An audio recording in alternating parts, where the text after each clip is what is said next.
So I listened to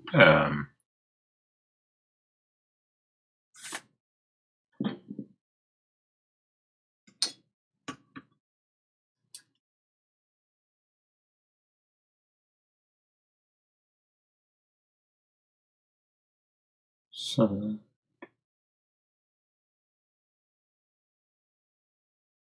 I listened to a video by Kofi Annan, who is chair of the Africa Progress Panel, together with other well-known business persons like Stride Masiwa of Zimbabwe.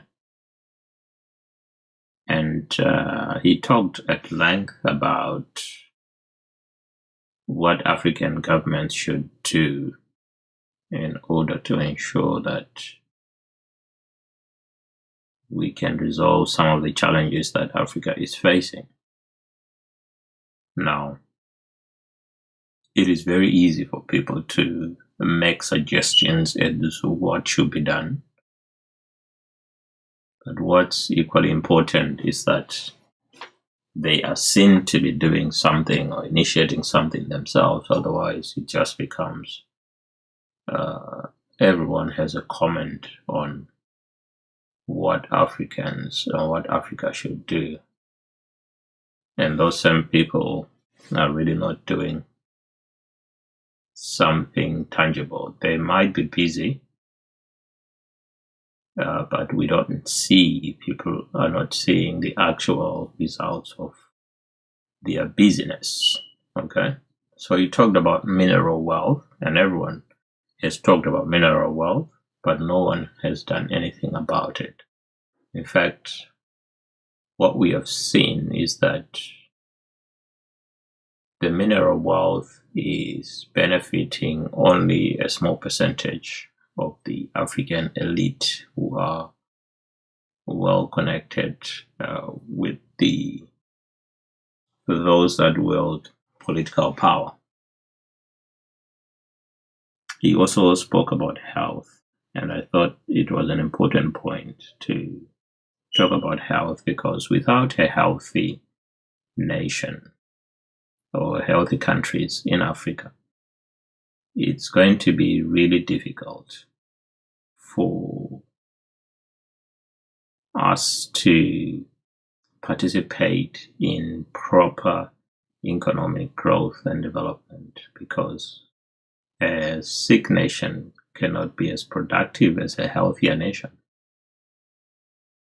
So America and the US and Europe, he says, have tried to put some measures in place to press for accountability from African governments. But I think it should be the role of the African people to put their own governments or to hold their own governments accountable. It is easy for the USA and Europe to come in and hold these guys accountable, but we need to remember that they too have some vested interests when they do that. And as far as I can tell, as long as they get what they want, they only push as far as they get that. Okay? Energy is an important aspect of economic growth and development, and without proper energy policies that ensure that we get rid of energy poverty, we can forget about alleviating other drivers of economic growth and development, because energy is the primary source or the primary driver of the economy. So we need to make sure that we have sorted the energy poverty crisis that we are in. I mean, if you look at the new renewable clean energies like solar, for example, Africa is well positioned to be the number one producer or converter of solar energy into electricity, because we have abundant sunshine in Africa. So that should be priority number one in terms of ensuring energy sufficiency and sustainable energy generation. He also talked about infrastructure, and I do agree with him because, again, without infrastructure, then you don't have the platforms in which you can carry out economic growth and development or economic activities. And obviously, we have diamonds, we have copper, we have platinum, gas, oil, cobalt, and we're losing millions and millions of US dollars every year. And if you look at the places where these minerals are found, there are also conflict areas in which, in a conflict, it is easy for someone to be stealing without being accountable because it's a conflict situation. And so it's difficult to hold anyone accountable. And the loss of these millions obviously will cause social instability because these people that are not benefiting from any growth in the economies of Africa will become unstable, and they will challenge the governments, and there will be conflict with government because government is perceived to be living in a parallel universe compared to the rest of the population. So education is important because with education, you have individuals who can then become entrepreneurs, who can become innovators and come up with new products and services that can be consumed in Africa and can be exported as well. So education, I think a lot has been done on education, but the problem is that those that have been educated have not made the desired impact in terms of coming up with solutions, coming up with innovative ways of solving the problems that Africa has. They have tended to leave the countries of their origin and live in other countries and contribute to the economic growth and development of those countries. But obviously, they've also been sending money back to Africa, which has actually sustained some of these failing governments.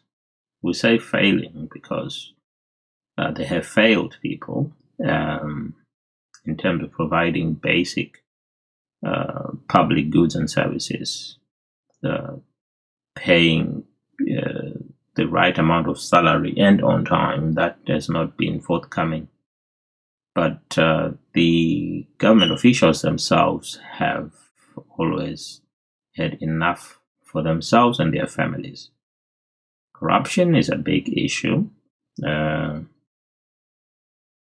I'm also reminded of the amount of capital that is externalized from Africa through the non-payment of taxes by multinational conglomerates or big companies that are situated or that are mining for minerals in Africa. They are not paying taxes by some arrangement which has probably been made with the minister who has signed the deal for those people to operate in the country.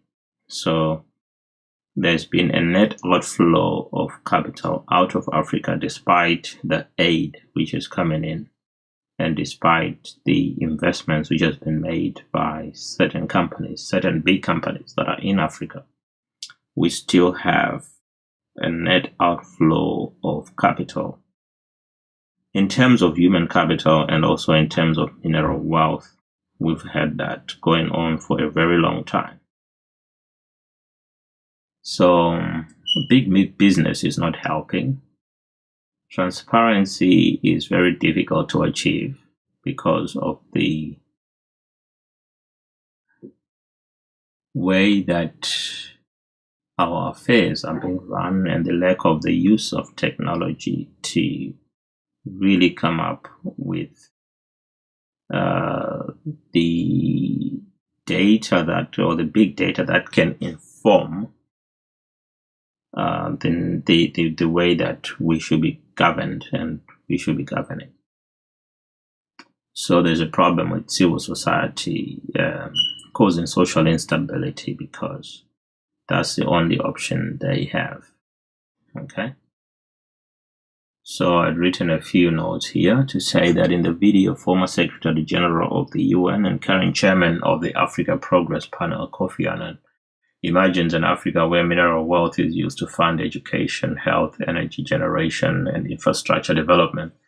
Africa is home to minerals such as diamonds, platinum, gas, cobalt, and oil. However, these minerals are being used to fuel corruption, to cause social instability, and armed conflict. And Annan says, although the United States of America and Europe are trying to make big business transparent about their operations in Africa, it is up to African governments as well as civil society to work to bring about this transparency.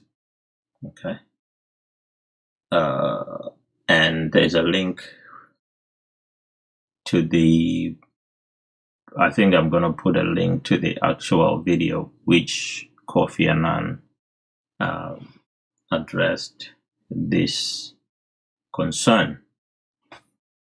Okay, I'm gonna end it here. Thank you for watching.